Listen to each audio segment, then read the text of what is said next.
Hi. Welcome to Homeopathy Medicines. Today in this classic homeopathic materia medical lecture discuss about homeopathic medicine Coffea cruda by Dr. Farrington, MD. Before starting this video, please subscribe to this channel. We need support from you to make this channel more beautiful and more informative. Now going to discuss about Coffea cruda, its uses and symptoms. Coffea is extensively used as a beverage. Its active principle is caffeine, which is identical chemically with several others, as theine, the active principle of tea, and guaranine, the active principle of Pollinius orbilis. This caffeine has been found to retard waste of tissue as shown by the diminution of the amount of urea excreted. It is more than likely then that caffeine is useful when there is an extra drain on the system, particularly after one has been working hard in hot weather, at which time we have two sources of loss of vitality, one the heat and the other the fatigue from labor. Then a cup of coffee is a very good thing. So too it may be used after loss of sleep when waste is greater than it is after labor. Other things being equal, coffee is not so useful for the young as for the old. Take a man in active business life or one who works hard all day, or an elderly man in whom waste is out of proportion to repair, coffee is a remedy to retard the waste.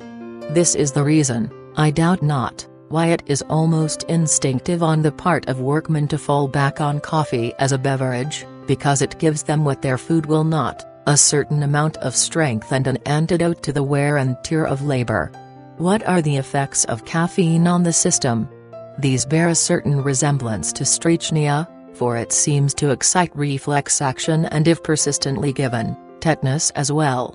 It produces sudden starting from the slightest touch of the surface of the body, just like strychnia, and increased susceptibility to all external impressions. This increased excitomotor action explains many of its symptoms. Violent emotions, whether of pleasure or of pain, produce symptoms. Patients experience sudden joy and they are at once sick from the excitement. They awaken at night, without any desire whatever to return to sleep. Coffee also produces an ecstatic state of mind. Here it finds a concordant remedy in cypripedium. Especially is the latter remedy indicated in children who awaken at night from sleep and are unnaturally bright and playful, and evince no desire to go to sleep again. Such symptoms are often preliminary to some brain affection, which the timely use of cypripedium may avert. Apoplectic congestion may be cured by coffea, particularly if an excited state of the mind has been the cause of the excessive fullness of the cerebral blood vessels. So too, an animated conversation in which the party interested becomes greatly warmed up and has cerebral congestion, will call for coffea. This remedy is only of value, however, in the beginning of these cases, when it is all sufficient. But if the trouble goes on to effusion, not inflammatory effusion, but effusion of serum by oozing through the distended capillaries, then you must have recourse to belladonna, bryonia or some remedy more adapted to effusion than is coffea. Then too we have in coffea, a remedy in eruptive diseases, when the eruption keeps the patient awake on account of the excessive itching and burning of the skin. The patient scratches even until the parts bleed. This symptom is due, in the coffea case, to the hypersensitiveness of the skin. Then too we may notice a fear of death, allying coffea with aconite, this fear of death being usually present with the severe pains. All pain in the coffea patient is intolerable. He cannot bear even a slight pain, which causes great complaint and crying and whining. Coffea is often indicated in the toothache of children and of nervous people. Sometimes, you will be led to give chamomilla in these cases.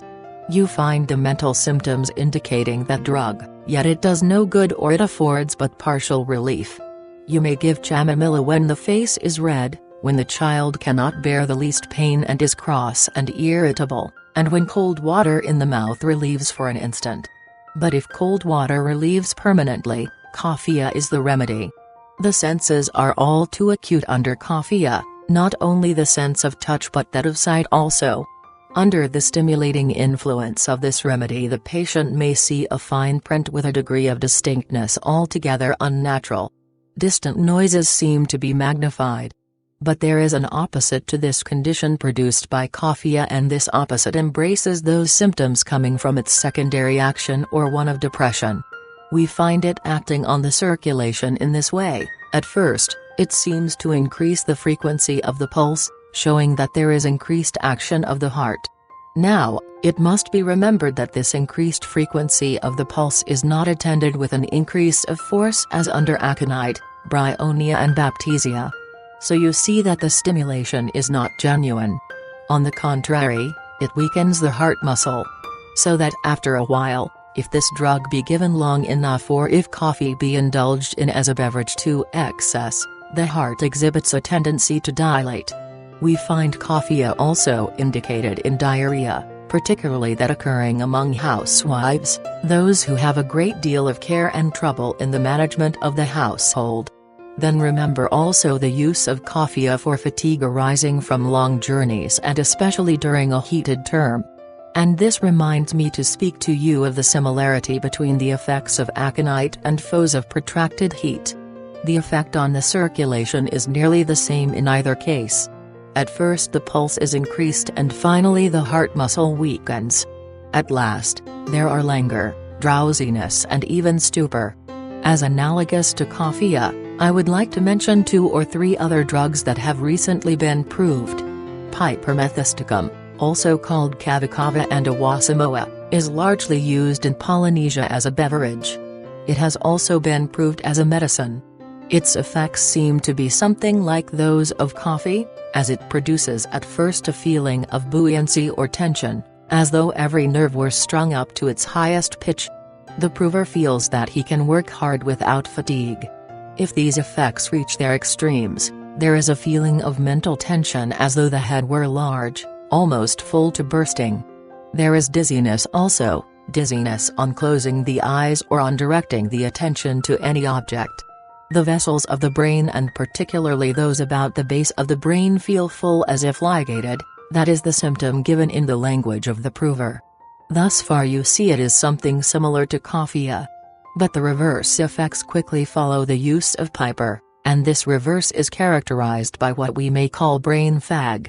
The brain feels tired on awakening, as though one had been out late at night and had lost considerable sleep, or as one feels after a hard night's study. There is heavy dull aching in the head, which is worse from either reading, thinking or any other use of the mind.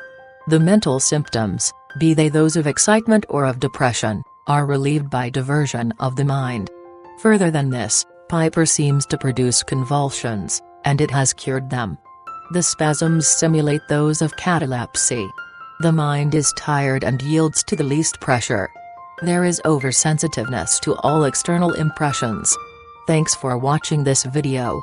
If you want more videos like this, please subscribe to this channel and press the bell icon.